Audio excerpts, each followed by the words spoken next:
대강절 세 번째 주를 맞이하였습니다. 이 땅에 구세주로 오시는 아기 예수님을 기다리며 오늘도 말씀을 통해 주시는 은혜를 받기 원합니다.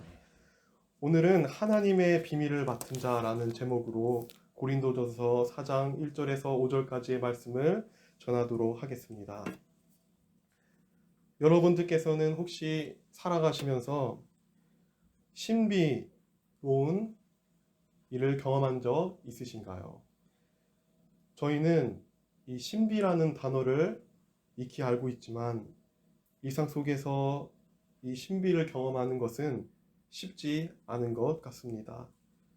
흔하지 않는 일이기에 경험하기가 어렵고, 또한 오늘날 바쁘게 살아가는 이 현대 사회 속에서는 이 신비가 그다지 필요한 것처럼 여겨지지도 않고 사람들에게 그냥 지나쳐가는 그냥 무관심한 것으로 여겨지기도 합니다. 하지만 우리가 믿는 기독교 신앙에서 이 신비는 반대로 항상 중요한 역할을 해왔습니다. 인간의 이 이성적이고 또 인본주의적이고 또 계산적인 이런 신앙의 모습이 있을 때면 항상 그에 대한 반작용으로 신비, 곧 신비적인 신앙이 일어났습니다. 역사를 보면 중세시대에는 사막과 수도원에서 신비주의 영성이, 그리고 또 최근까지 바라보면 기도원 운동, 또 성령 은사 집회, 오순절 운동 등 신비를 통해서 이 초월적인 하나님의 그런 사랑과 신앙을 경험하고자 하는 그런 일들이 있었습니다. 저도 중고등학교 때 집회에 참석하면서 방언을 받기도 하고 또 이렇게 쓰러졌던 기억들이 납니다. 혹시 여러분들도 혹시 이러한 간증을 나눌 만한 그런 신비로운 영적 체험이 있으신가요? 그러나 여러분, 이러한 많은 신비로운 모습 속에도 진정으로 성경이 말하는 성경적인 신비는 무엇일까요? 우리가 믿는 기독교 신앙에서 우리는 이 신비를 어떻게 이해할 수 있을까요? 오늘 저희에게 주신 이 말씀도 무엇보다 이 신비에 대한 말씀을 언급하심으로써 시작되고 있습니다. 오늘 읽은 고린도전서 4장 1절입니다. 사람이 마땅히 우리를 그리스도의 일꾼이요 하나님의 비밀을 맡은 자로 여길지어다. 여기서 하나님의 비밀은 원어로 미스테리온, 흔히 일상에서 미스테리라고 사용되는 신비라는 뜻을 담고 있습니다. 그래서 오늘 말씀은 우리가 그리스도의 일꾼이자 그 일꾼이란 바로 하나님의 신비를 맡은 사람이라고 생각할 수 있습니다. 그러면 이 성경이 말하는 하나님의 신비는 구체적으로 무엇일까요? 그리고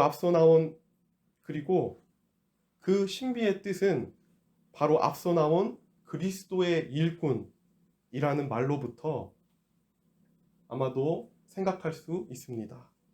그것은 그리스도를 통한 그리스도 예수 안에서 일어난 신비라고 생각할 수 있습니다. 영국의 위대한 복음주의자 제임스 파커는 역사상 가장 최고의 신비, 우리 인간이 체험할 수 있는 가장 신비로운 일로 바로 하나님께서 인간의 모습으로 오시는 성육신 사건이라고 말했습니다. 하나님의 신비는 어떠한 것이 없어졌다가 생겨나는 그런 마법 같은 것이 아니라, 그런 기적 같은 것이 아니라 하나님이신 예수님께서 인간의 모습으로 오시고 또 세상을 섬기시며 구원한 이 사건이 바로 하나님의 신비입니다.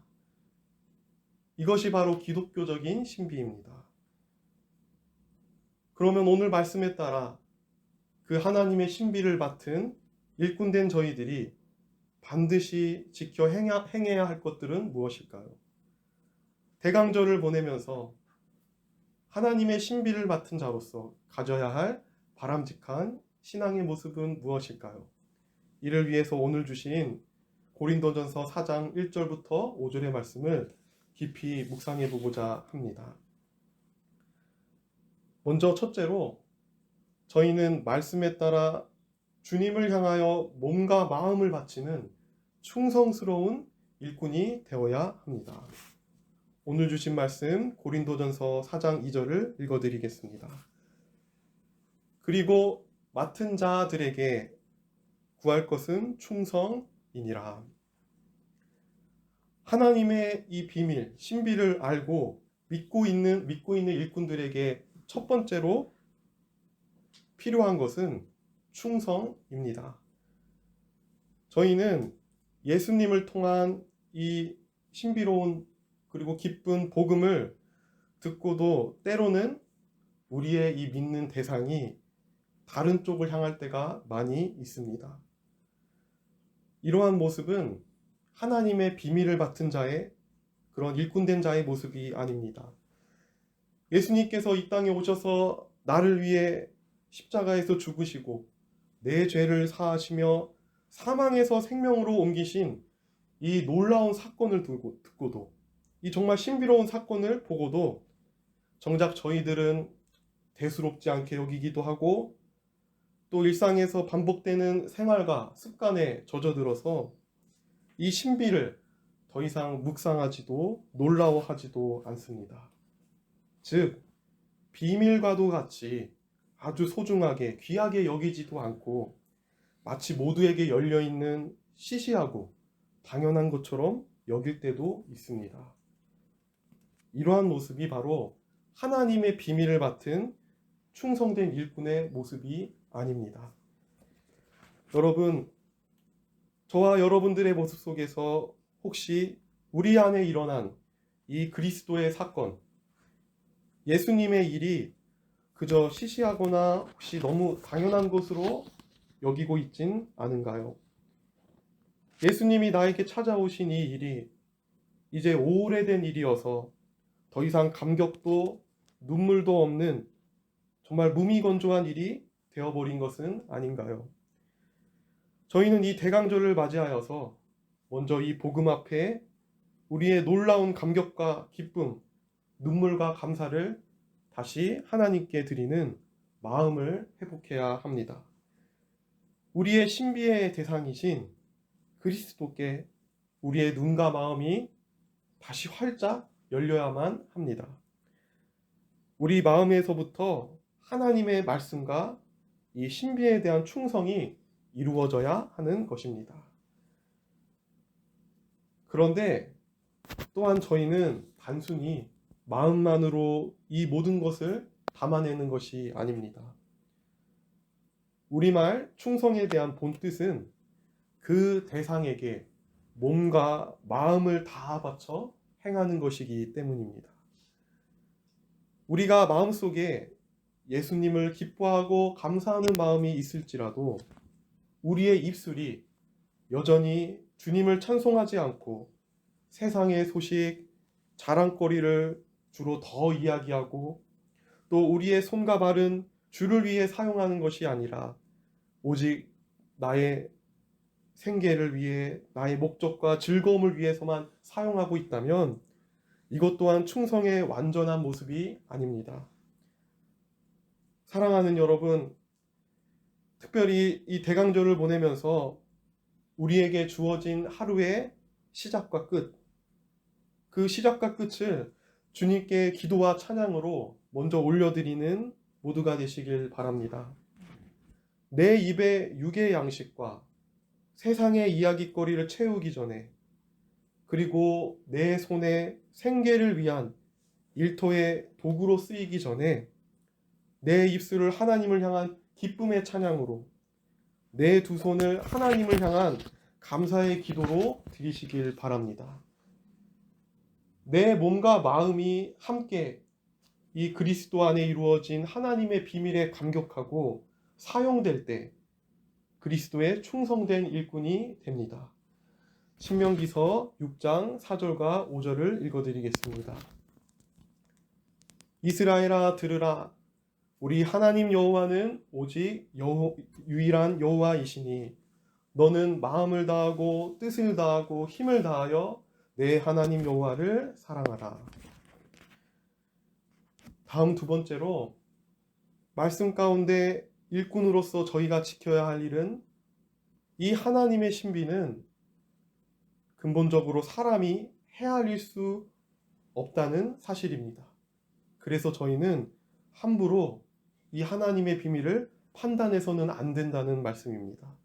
고린도전서 4장 3절에서 4절의 말씀을 읽어드립니다.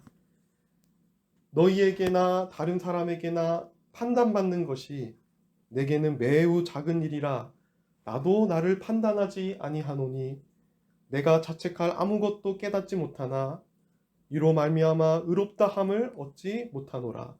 다만 나를 심판하실 이는 주시니라.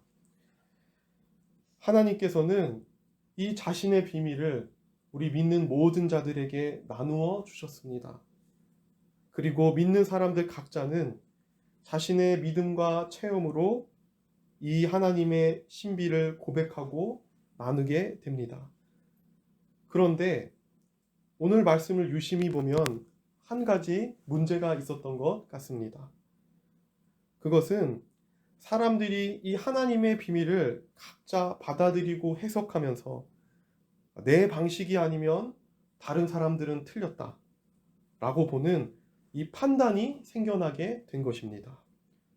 오늘 말씀의 배경인 고린도 교회를 보면 똑같이 우리 모두처럼 예수 그리스도를 믿는 교회임에도 사람들끼리 제 생각과 판단에 따라서 아볼로가 전하는 하나님의 비밀, 그 복음이 맞다, 또는 바울이 전하는 그 복음이 맞다면서 서로 판단하고 비판하였습니다.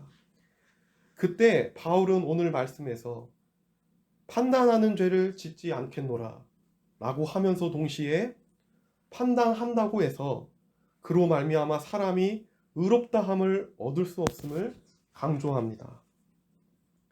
여기서 반드시 기억해야 할 것이 있습니다. 그것은 하나님의 비밀, 하나님의 신비는 사람의 이성으로 절대 헤아릴 수 없고 이해할 수 없다는 것입니다.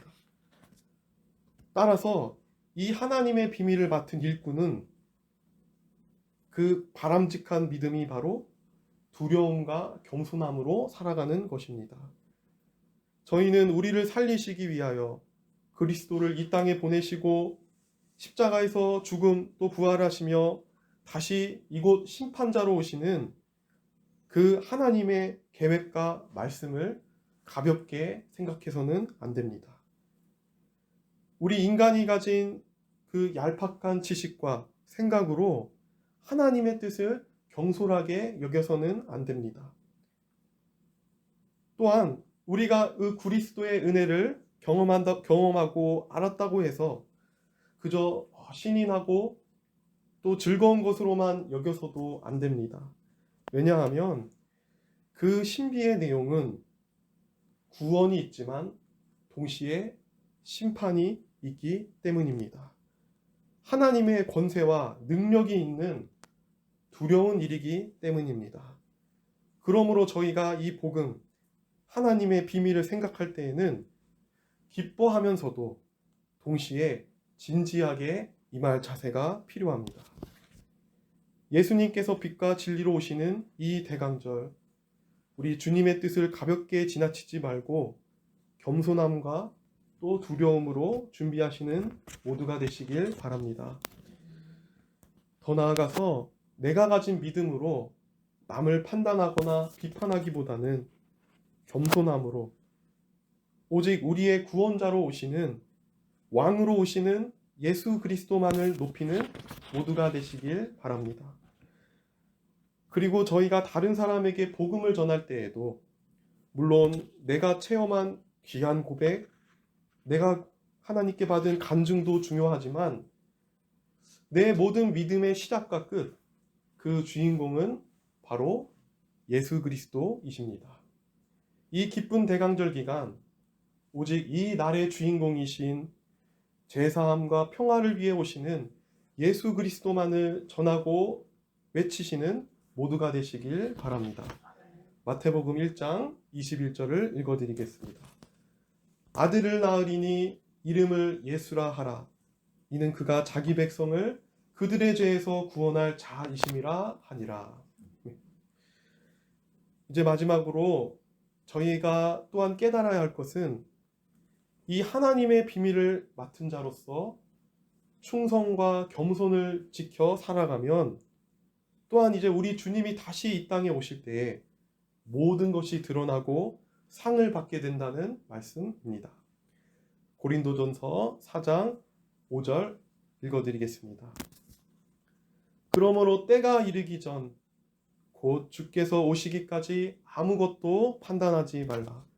그가 어두움에 감추인 것들을 드러내고 마음의 뜻을 나타내시리니 그때 각 사람에게 하나님으로부터 칭찬이 있으리라. 하나님께서는 일꾼된 저희들이 그리고 우리에게 맡겨주신 그 일이 반드시 기한이 있다고 말씀하십니다. 이 일은 우리에게 영원히 부담을 지우는 일이 아니라 정해진 기간까지의 일입니다. 그 이후에는 끝이 나고 상급이 주어지는 이제 독일말로 자주 쓰이는 프리스트, 기한제입니다. 세상에서도 대가와 보상을 받기 위해서는 그만한 노력과 땀이 필요합니다. 그런데 문제는 세상은 때론 너무 악하기 때문에 노력한 만큼 보상을 얻지 못할 때도 있고 애초에 시작부터 불공평하고 가진 사람은 더 가지게 되고 못 가진 사람은 적게 받는 경우도 종종 일어납니다. 그래서 세상을 살다 보면 억울한 일도 많이 겪게 됩니다. 그러나 하나님께서 저희에게 맡겨주신 이 일의 보상과 끝은 한날 한시에 동시에 일어나고 모든 것을 공의로 구분하시고 심판하실 것입니다. 세상의 그 어떠한 인간의 술수도 지혜도 어둠도 이 하나님의 공의의 빛에 다 드러나게 될 것입니다. 저희는 살아가다 보면 억울한 일도 생기고 분하고 참아야 할 때도 많습니다. 나는 내 양심에 거짓 없이 좋은 의도를 가지고 살아갔지만 세상에서는 이를 못 알아줄 때도 많고 이유 없이 사람들이 나를 미워할 때도 많습니다. 그리고 열심히 노력했는데도 안 되는 경우도 있고 또 왜 이런 일이 나에게만 일어나지 하고 고민할 때도 많습니다. 하지만 이러한 모든 일들을 저희가 다음과 같이 믿음으로 고백하며 나아갔으면 좋겠습니다. 곧 주님께서 최후에 그의 나라를 완성하시고 심판자로 오실 그때에는 우리를 이렇게 혼란스럽게 만들고 슬프게 하였던 모든 어두움이 물러가게 될 것입니다. 그리고 각자 모든 사람의 믿음과 행함에 따라서 심판과 구원, 상급이 주어지게 될 것입니다. 여러분, 우리의 그 심판이 마지막 때가 상급과 복으로 오기 위해서는 앞서 말한 대로 하나님께서 마지막까지 저희들에게 부탁하신 그 비밀, 곧 복음의 신비에 항상 충성하고 겸손함으로 지켜나가야만 합니다. 혹시라도 저와 그리고 여러분들 안에 억울함과 아픔, 또 세상의 불의로 평생을 고통으로 자신의 삶을 힘겹게 살아오신 분들이 있으신가요? 그렇다면 오늘 말씀에 따라 모든 감추인 것을 드러내셔서 심판과 상 주실 주님의 약속을 믿고 복음의 일꾼된 삶을 지켜나가시는 모두가 되시길 바랍니다. 힘들고 어렵더라도 이 기한이 있고 또 모든 것을 되갚아 주실 하나님을 믿는다면 지금 잠깐의 우리의 억울함은 참을 수 있습니다. 그로 인해 겪는 고통도 견뎌나갈 수 있습니다. 내가 남들보다 조금 더 참으며 인내하고 살 수 있습니다.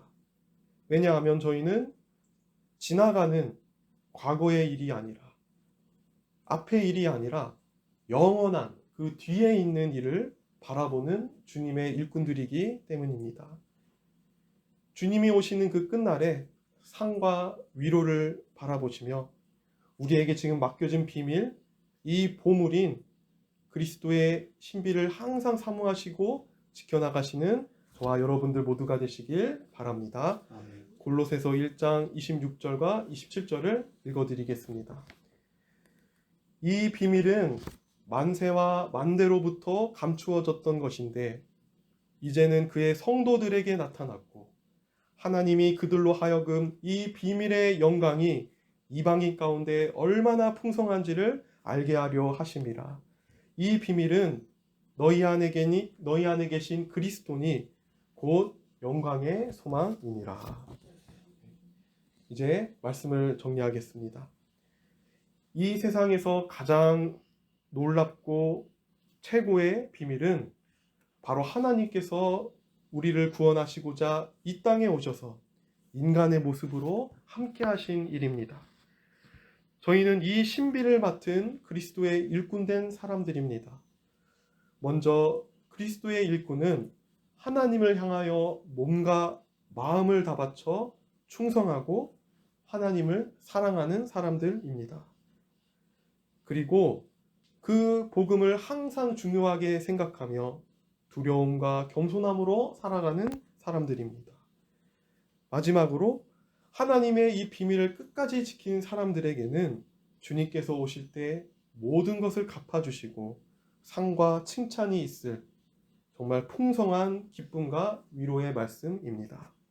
마태복음 1장 23절 보라 처녀가 잉태하여 아들을 낳을 것이요 그의 이름은 임마누엘이라 하리라 하셨으니 이를 번역한즉 이는 하나님이 우리와 함께 계시다 함이라.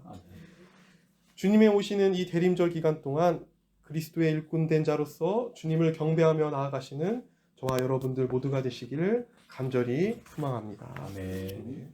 기도합니다.